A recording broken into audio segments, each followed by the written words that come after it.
नमस्कार दोस्तों, अगर आपको भी चेन्नई सुपर किंग्स और गुजरात टाइटंस के बीच खेला गया आईपीएल का 59वां मुकाबला पसंद आया हो तो इस वीडियो को दिल से एक लाइक जरूर करें। दोस्तों, आईपीएल 2024 का 59वां और अब तक का सबसे रोमांचक सांसों को रोक देने वाला महामुकाबला आज आईपीएल इतिहास की दो बड़ी टीमें गुजरात टाइटंस और चेन्नई सुपर किंग्स के बीच नरेंद्र मोदी स्टेडियम अहमदाबाद में खेला गया। ऐसे में मुकाबले की शुरुआत हुई चेन्नई के टॉस जीतने को लेकर। जी हां, आज के इस रोंगटे खड़े कर देने वाले महामुकाबले में कप्तान ऋतुराज गायकवाड़ ने टॉस जीता और पहले गेंदबाजी करने का फैसला किया और विपक्षी टीम गुजरात को बल्लेबाजी के लिए आमंत्रित किया था। फिर मुकाबला शुरू हुआ। रनों की बारिश करने के इरादे से गुजरात की ओर से कप्तान शुभमन गिल और साई सुदर्शन ओपनिंग बल्लेबाजी करने के लिए मैदान में उतरे। दोस्तों, इन दोनों ही बल्लेबाजों के कंधों पर इस महामुकाबले में अपने टीम को एक विस्फोटक ओपनिंग शुरुआत दिलाने की बड़ी जिम्मेदारी थी और ऐसा ही कुछ दोनों ही बल्लेबाजों से देखने को भी मिला।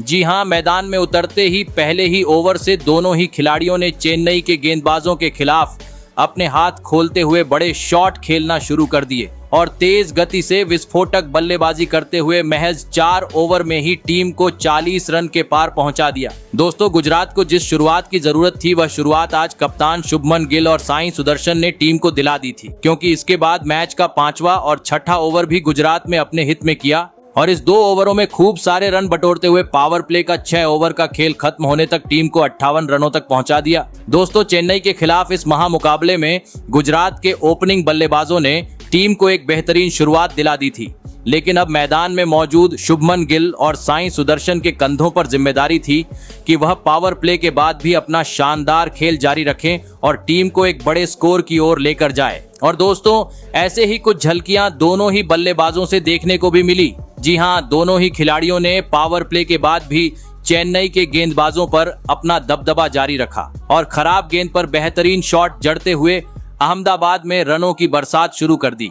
और इसी बीच मैच के 9वें ओवर में स्ट्राइक पर खड़े बल्लेबाज साई सुदर्शन ने अपना रंग बिखेर दिया और पहली गेंद पर चौका तो चौथी गेंद पर एक आसमानी छक्का लगाते हुए चेन्नई के खिलाफ इस महत्वपूर्ण मुकाबले में 32 गेंद में अपना धमाकेदार 50 जड़ दिया। दोस्तों, अब अचानक से गुजरात का स्कोरबोर्ड काफी ज्यादा तेज गति से आगे बढ़ना शुरू हो चुका था, क्योंकि दूसरी छोर से शुभमन गिल ने भी अब अपने हाथ खोलते हुए चेन्नई की गेंदबाजों की बुरी तरह पिटाई करनी शुरू कर दी थी, जिस कारण अब दोनों ही बल्लेबाजों ने चौके छक्के जड़ते हुए अहमदाबाद में मानो जैसे आतंक मचा दिया था, जिसके चलते इन दोनों ही बल्लेबाजों ने देखते ही देखते दूसरे विकेट के लिए 100 से अधिक रनों की साझेदारी निभा डाली। दोस्तों, गुजरात की तूफानी बल्लेबाजी देख अब चेन्नई का खेमा पूरी तरीके से परेशान हो चुका था, क्योंकि अभी तक चेन्नई गुजरात का कोई विकेट लेने में सफल नहीं हो पाई थी और साथ ही अब रन भी रुकने का नाम नहीं ले रहे थे। इस कारण अब पूरी तरीके से दबाव चेन्नई के खेमे पर आ चुका था। और दोस्तों, इसी बीच मैच के 14वें ओवर में स्ट्राइक पर खड़े बल्लेबाज शुभमन गिल ने आतंक मचा दिया और गेंदबाजी करने आए। डैरेल मिचेल को तारे दिखाते हुए इस ओवर में 3 आसमानी छक्के जड़ दिए और 19 रन बटोर डाले। दोस्तों, साई सुदर्शन और शुभमन गिल की इतनी धुआंधार बल्लेबाजी आज अहमदाबाद में देखने को मिल रही थी कि महेंद्र सिंह धोनी भी अब टेंशन में आ चुके थे, क्योंकि स्पिनर रहो या तेज गेंदबाज कोई पैतरा आज उनका मैदान में काम नहीं कर रहा था। और दोस्तों, इसी का फायदा उठाते हुए इन दोनों ही बल्लेबाजों ने कुछ ही देर बाद इस करो या मरो के मुकाबले में चेन्नई के खिलाफ अपने धमाकेदार शतक जड़ दी। दोस्तों, चेन्नई के लिए गुजरात की यह साझेदारी आज किसी बुरे सपने की तरह साबित हो रही थी, जिस कारण अब लग रहा था चेन्नई आज कोई विकेट हासिल करने में सफल नहीं हो पाएंगी। लेकिन दोस्तों, आखिरकार मैच का 18वां ओवर लेकर आए तुषार देशपांडे ने गुजरात की इस जोड़ी को तोड़ दिया। जी हां, और दूसरी गेंद पर पहले साई सुदर्शन को कैच आउट करते हुए पवेलियन का रास्ता दिखाया, तो वहीं इसी ओवर की अंतिम गेंद पर दूसरे शतकवीर यानी कप्तान शुभमन गिल का भी पत्ता साफ कर दिया। आपको बता दे, साई सुदर्शन जहां 103 रन बनाकर आउट हुए तो कप्तान शुभमन 104 रन की पारी खेल पवेलियन लौटे। लेकिन दोस्तों, इसके बाद अंतिम 12 गेंद पर मैदान में उतरे डेविड मिलर ने अपना बेहतरीन खेल दिखाया और 20 ओवर का खेल खत्म होने तक टीम को 231 रनों तक पहुंचा दिया और यह महामुकाबला जीतने के लिए चेन्नई के सामने 232 रनों का विशाल लक्ष्य खड़ा कर दिया। ऐसे में दोस्तों, इसके बाद गुजरात से मिले 232 रनों के लक्ष्य का पीछा करने चेन्नई की ओर से अजिंक्य रहाणे और रचित रविंद्र बल्लेबाजी करने के लिए मैदान में उतरे। दोस्तों, गुजरात ने दिया हुआ लक्ष्य बड़ा था, ऐसे में दोनों ही बल्लेबाजों पर ताबड़तोड़ शुरुआत दिलाने की बड़ी जिम्मेदारी थी। लेकिन दोस्तों, इस महामुकाबले में चेन्नई की शुरुआत काफी खराब रही। जी हां, और पहले ओवर की अंतिम गेंद पर ही चेन्नई को रचित रविंद्र के रूप में पहला झटका लग गया। आपको बता दें, रचित रविंद्र रन आउट होते हुए मात्र 1 रन बनाकर पेवेलियन लौटे। वही दोस्तों, दूसरी छोर पर खड़े अजिंक्य रहाणे भी इस महामुकाबले में टीम के लिए कुछ खास प्रदर्शन नहीं कर पाए और दूसरे ओवर की पहले ही गेंद पर कैच आउट होते हुए अपना महत्वपूर्ण विकेट गंवा बैठे। आपको बता दें, अजिंक्य रहाणे भी आज 1 ही रन बना सके। वही दोस्तों, चेन्नई का विकेट गिरने का सिलसिला यही नहीं रुका, बल्कि इसके बाद चेन्नई के महत्वपूर्ण बल्लेबाज यानी कप्तान ऋतुराज गायकवाड़ भी आज गुजरात के तूफानी गेंदबाजी का सामना करने में पूरी तरह असफल रहे और जैसे आए वैसे ही बिना खाता खोले पेवेलियन लौट गए। दोस्तों, गुजरात के धारदार गेंदबाजी के सामने आज पावर प्ले में ही चेन्नई के 3 बड़े बल्लेबाज अपना विकेट गंवा चुके थे।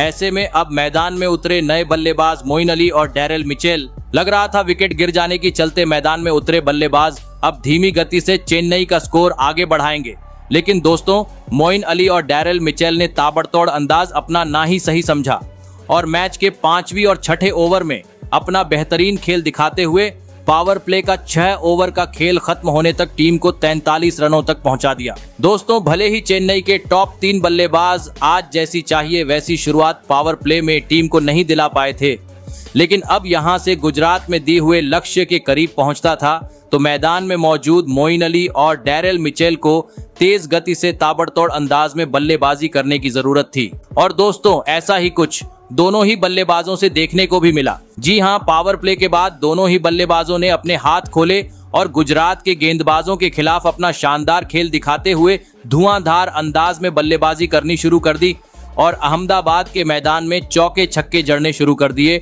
और जल्दी ही चौथे विकेट के लिए 50 से अधिक रन की साझेदारी भी निभा डाली। वही कुछ ही देर बाद बेहतरीन बल्लेबाजी कर रहे डैरेल मिचेल ने गुजरात के खिलाफ इस महामुकाबले में अपना धमाकेदार 50 जड़ दिया। लेकिन दोस्तों, असली मजा मैच के 11वें ओवर में देखने को मिला, जहां पर स्ट्राइक पर खड़े बल्लेबाज मोइन अली ने गेंदबाजी करने आए नूर अहमद की बुरी तरह पिटाई कर दी और इस ओवर में लगातार 3 गेंद पर 3 आसमानी छक्के जड़ते हुए 20 रन बटोर डाले। दोस्तों, इन दोनों ही बल्लेबाजों के चलते चेन्नई काफी तेज गति से आगे बढ़नी शुरू हो चुकी थी। ऐसे में मुकाबले में वापसी करनी थी तो गुजरात को अब इस जोड़ी को तोड़ना जरूरी हो चुका था और दोस्तों, आखिरकार यह काम करके दिखाया। मैच का 13वां ओवर लेकर आए मोहित शर्मा ने, जिन्होंने ओवर की दूसरी गेंद पर अपना 50 पूरा कर चुके डैरेल मिचेल को कैच आउट करवाते हुए चेन्नई को चौथा झटका दे दिया। आपको बता दें, डैरेल मिचेल 63 रन बनाकर आउट हुए। वही दोस्तों, डैरेल मिचेल के आउट होने के बाद दूसरी छोर पर खड़े उनके साथ ही बल्लेबाज मोइन अली भी इसके बाद ज्यादा वक्त तक गुजरात के गेंदबाजों का सामना नहीं कर पाए और अपना 50 पूरा करने के बाद मैच के 15वें ओवर में नूर अहमद के हाथों कैच आउट होते हुए अपना विकेट गंवा बैठे और इसी के साथ चेन्नई को 5वां झटका भी लग गया। दोस्तों, लगातार विकेट गिर जाने के चलते अब चेन्नई की स्थिति बद से बदतर हो चुकी थी, क्योंकि 5 बड़े बल्लेबाज अब पवेलियन लौट चुके थे। वहीं अब महज अंतिम 4 ओवर का खेल बाकी था और अभी भी चेन्नई को जीत के लिए 70 रनों की जरूरत थी। मैदान में मौजूद थे 2 नए बल्लेबाज रविंद्र जडेजा और शिवम दुबे। लेकिन दोस्तों, मैच के 17वें ओवर में चेन्नई को और एक बड़े झटके का सामना करना पड़ा और इस बार गुजरात के गेंदबाजों का शिकार बने चेन्नई के सबसे महत्वपूर्ण बल्लेबाज शिवम दुबे। आपको बता दें, शिवम दुबे इस संकट की घड़ी में मात्र 21 रन बनाकर आउट हुए। फिर मैदान में उतरे सबके चहेते चेन्नई के थाला महेंद्र सिंह धोनी। दोस्तों, अब चेन्नई को 18 गेंद पर 64 रनों की जरूरत थी, लेकिन इस ओवर में चेन्नई के बल्लेबाज रन तो नहीं बना पाए, परंतु गुजरात के गेंदबाजों ने रविंद्र जडेजा और मिचेल सेंटनर के रूप में चेन्नई को और 2 बड़े झटके दे दिए, जिस कारण चेन्नई की यह मुकाबला जीतने की उम्मीदें भी काफी कम हो गई, क्योंकि अब सिर्फ महेंद्र सिंह धोनी ही थे जो यहां से एक चमत्कारिक पारी खेलते हुए चेन्नई को जीत दिला सकते थे। लेकिन दोस्तों, गुजरात की बेहतरीन गेंदबाजी के खिलाफ महेंद्र सिंह धोनी भी इस महत्वपूर्ण मुकाबले में चेन्नई को एक रोमांचक जीत दिलाने में नाकामयाब रहे और अंततः गुजरात में यह मुकाबला 35 रन से अपने नाम कर लिया। बता दूं, भले ही अंत में महेंद्र सिंह धोनी ने चौके छक्के जड़ते हुए सभी प्रशंसकों काफी मनोरंजन किया, लेकिन वह टीम को जीत दिलाने में सफल नहीं हो पाए। तो दोस्तों, आपको कैसी लगी हमारी यह वीडियो कमेंट करके जरूर बताइएगा। धन्यवाद।